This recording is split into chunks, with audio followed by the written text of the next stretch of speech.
everyone, it's Lex Lianos with Compass in Northern Virginia, and I'm back with another video. Before we get to it, please subscribe to our channel. We'd love to send you this content regularly.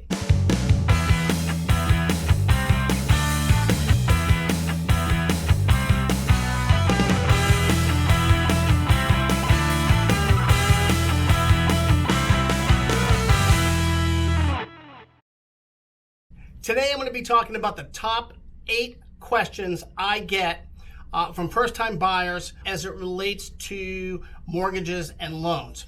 Now, while I'm not a loan officer, I have a lot of experience with buyers getting loans and about 30 years experience in the industry. So here are my answers to the top 8 questions I get from buyers. Number 1, what do I need to get approved for a loan? Basically, what a lender is going to look for is your income versus your debt, your credit score, your job stability, those types of things. They're going to do a bunch of calculations. They're going to look at your documentation. They're going to ask you a bunch of questions. And then they're going to make a determination based on that information on what amount you can qualify for and what your rate is.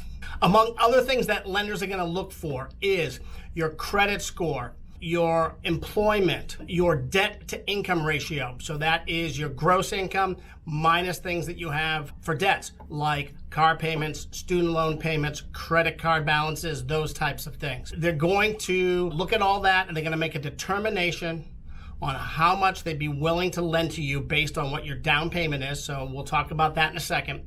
How much they're going to be willing to lend to you based on what they think you can comfortably pay every month. Number 2, should I get a fixed rate or an adjustable rate mortgage? It's a great question. So generally speaking, so just to explain it to you, a fixed rate mortgage stays at the same exact rate for the entire length of the term. Generally either 15 years or 30 years. Okay, an adjustable rate mortgage will stay fixed for a period of time, maybe 5 years. It could be 3, 5, 7, 10, and then it will adjust every year to what the market rate is.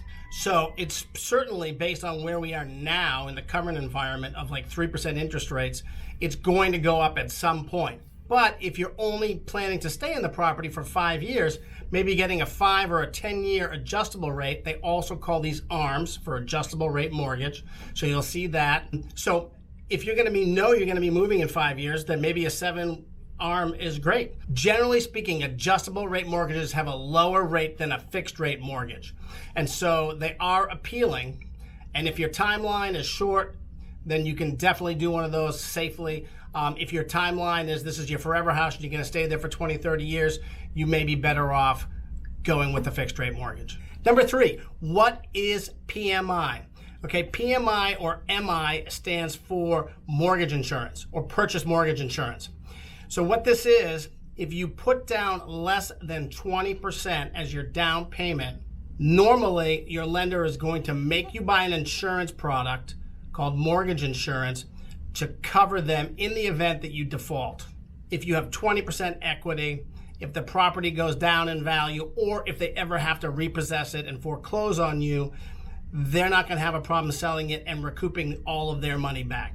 When it's less than 20%, then they get, and they're loaning like 90% or 95%, they get less comfortable with that. So they make you buy them an insurance policy to cover them in the event of a default. Number 4, should I get a 15-year mortgage or a 30-year mortgage? This is a great question that's asked a lot.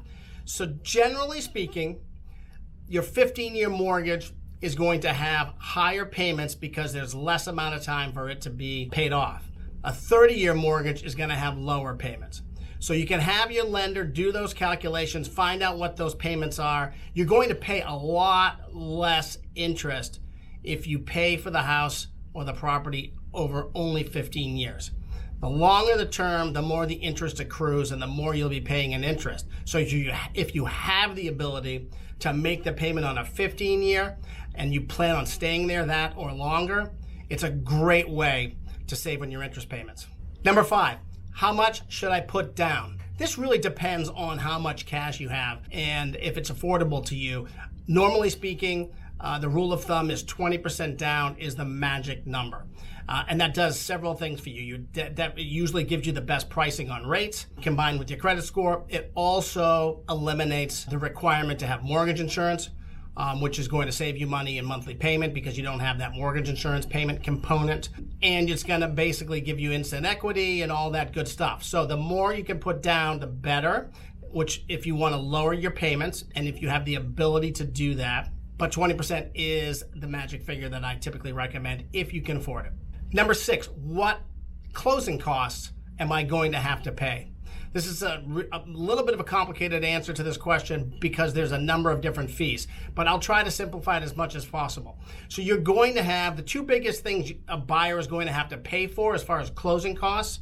In addition, and on top of your down payment, are transfer taxes, essentially a sales tax on the purchase, and title insurance.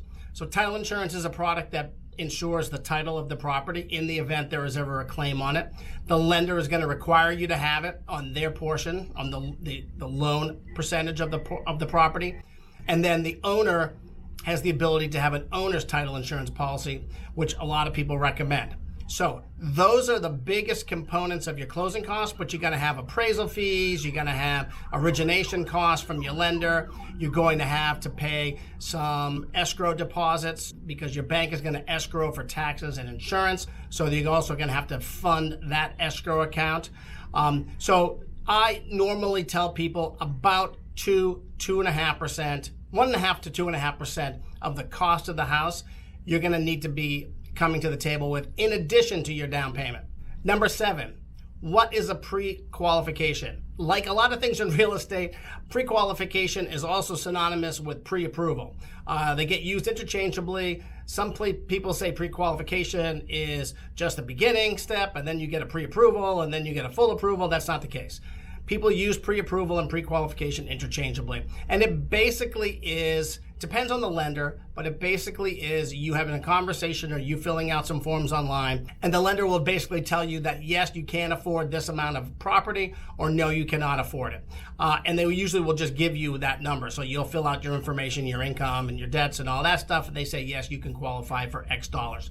Now, some lenders do what I call a quick and dirty, and it's basically they get your social, they get your income, and then they pull a credit report and they tell you whether they think you can qualify for X dollars or not.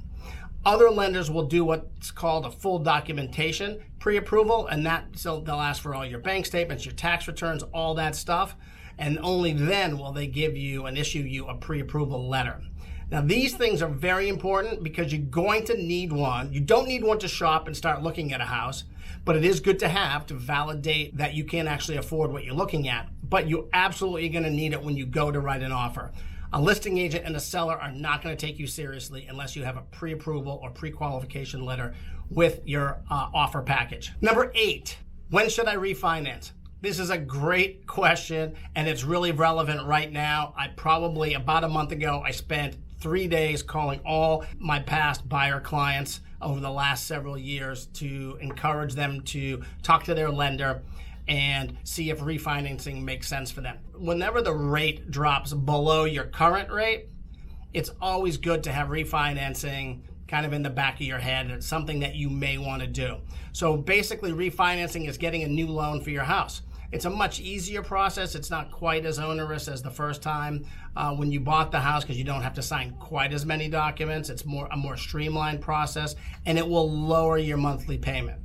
But there's some costs involved, obviously, and the lender can work out what the break-even point is. It's usually a couple years, 18 months to 24 months for the lower payment to sort of cancel out what it's actually going to cost you in loan origination and appraisal and those types of things. But for example, I have many buyers that bought houses, in the last 2 to 8 years that were in the 4, 5, 6% range.